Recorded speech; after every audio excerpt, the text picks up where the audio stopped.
it's the training and the retention piece, that when you bring new people on board, you don't just say, here's your classroom, go to it.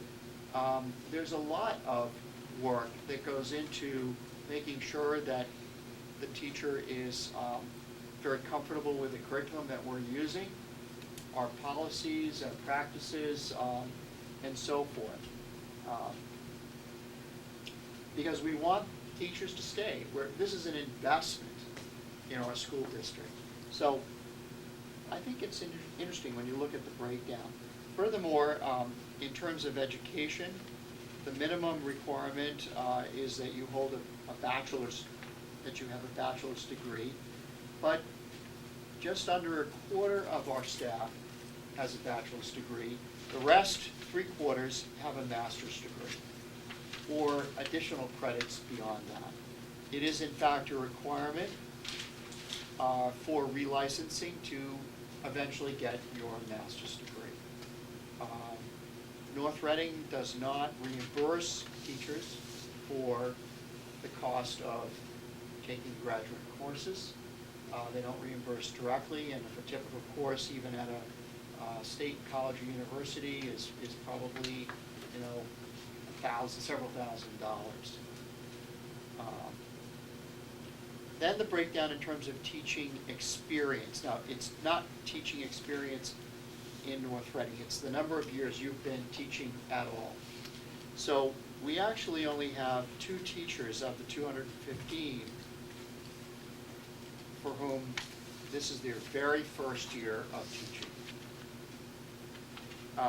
We have, and that's 1%. We have 8 teachers who are in their second year of teaching altogether. And then another 12 teachers are in their 3rd year of teaching. So out of the 250, 22 teachers have 3 or fewer years of teaching experience. Clearly, we have an experienced staff. Even though we're turning over, we always will aim to budget for a staff member who has probably 4 years at least of experience in teaching. And 101 teachers have 10 plus years of experience in teaching. And then, again, in terms of employment in North Reading, 36 of the 250 are this year's staff, 36 of them, this is their first year in North Reading, 17%. Another 20, this is their second year in North Reading. And again, the question here is, when do you become comfortable with the school and the community and the parents and the students? And then 14 are in their 3rd year of work in North Reading. So altogether, 70 of our 215 teachers, they're relatively new. A 1/3 of them are relatively new to North Reading. So then we look at how those professional teachers are distributed. And clearly the vast majority of them work as direct instruction, indirect instruction. So at the elementary level, you have the breakdown of kindergarten, 1st, 2nd, 3rd, 4th, and 5th grade. We have 60.5, because of an additional kindergarten half-day section, 60.5 teachers in the K-5 program. And also in the elementary school, we offer art, music, physical education, and reading support.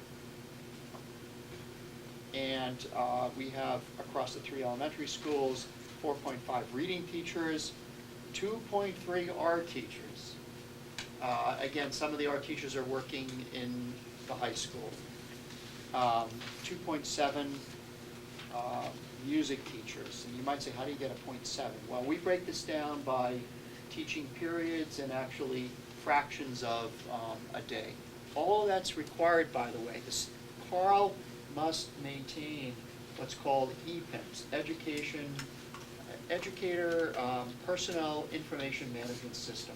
So we have to target, we have to, when we say we have 215 teachers, that gets reported to the Department of Education, not just by 215 teachers, but in these kinds of fractions of a position. So if you have a teacher who's teaching art in the elementary school, 0.7, and they are teaching 0.1 or 0.2, and they have to be reported by grade level and by school. And there's, it's very, very detailed. And then on top of it, you need to report certifications, degrees, so that the Department of Education is able to say to us, you either have qualified teachers or you don't have qualified teachers. And this teacher is up for recertification. We need to know what your plans are to make that happen. So it's all part of personnel management. The middle school, 6th, 7th, and 8th grade, slight differences in program. 6th grade students take English language arts. They have a reading course, math, science, and social studies. There are 2 teams, and there's 1 teacher of each on each team. 5-member teams. Grade 7, students take English language arts and a literacy program. So there are 2 teachers on each team devoted to that. Math, science, social studies, 1 teacher per team, 2 teachers overall. And then world language is offered as, I believe it's 3 days a week. And so 0.8 teachers between Spanish and French. In the 8th grade, all students take English, math, science, social studies, and world language. If you're not taking world language, very few students don't take world language full-time, either French or Spanish, then they're taking the reading program. And so the reason it says 1.8, 1.8, 1.8, because those are the department heads on one of the teams, and so that team is a little bit smaller. And there's a reduced teaching load.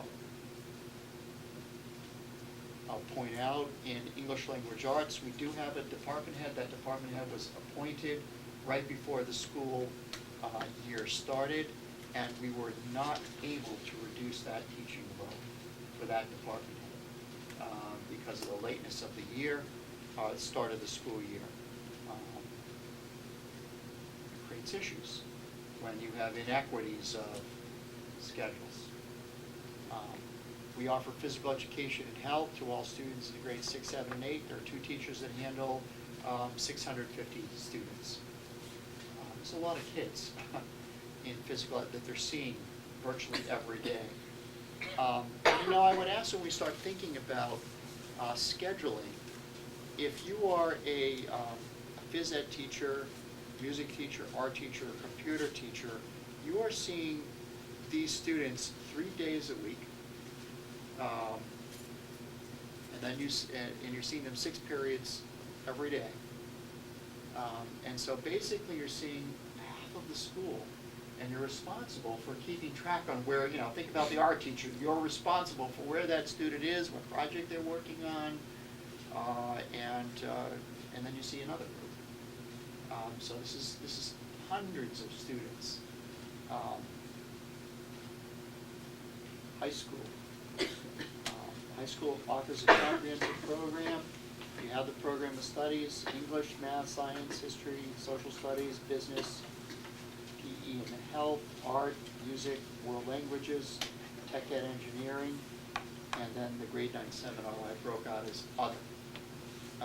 And so you can see the number of teachers that we employ to offer those programs. And I also included the class size, so if you had questions, we gave the class size report back in the fall, but it allows you to look at this if anyone had a question in terms of, why do we staff the way that we do. The last page shows special education. Integrated preschool, this is a special ed program. So I'm not talking about the children who typically paying attention. The class sizes in pre-K are limited to 15 children. 7 of them are children with usually language development delays, and we have an integrated preschool in each of our 3 elementary schools. There is also a PDD, pre-K. This is a special education program, and it's a full-day program. Each of our schools has resource special education teachers. Christine D'Angelo has given you the numbers of children on IEPs. These are the teachers who are directly responsible for most of the students on an ed plan. And there are 3 teachers in each school, Thatch, Hood, Little, and the middle school, and 4 teachers at the high school. Now, a lot of that is also done inclusion, so that the teacher is actually going into the classroom, the regular ed classroom as well. The language-based program, we have a primary or a lower elementary and upper elementary, both of those programs, highly specialized. They're at the Hood School, and there are also 2 language-based programs at the high school. And we're always trying to build those programs, because if we're not successful with those programs, this oftentimes is the exit point to some of the private special education programs. So we really want to be sure that our programs are very solid and I believe of high quality. We also have several co-taught classes where students are integrated directly into the classroom, but they are also being supported directly by a professional teacher. And we have 4 of those classrooms between the Bachelor Room and the Hood School. And again, as with the language-based programs, we feel that this is high-quality education and also is also cost-effective. Because if we're not providing these programs, then that serves as a reason for a rejected IEP, and we're looking at tuitions in out-of-district and transportation, which would be many times over more expensive. Speech-language pathologists, this is another function of special education. We have 4 certified speech pathologists in our district, and they are among the 3 elementary schools.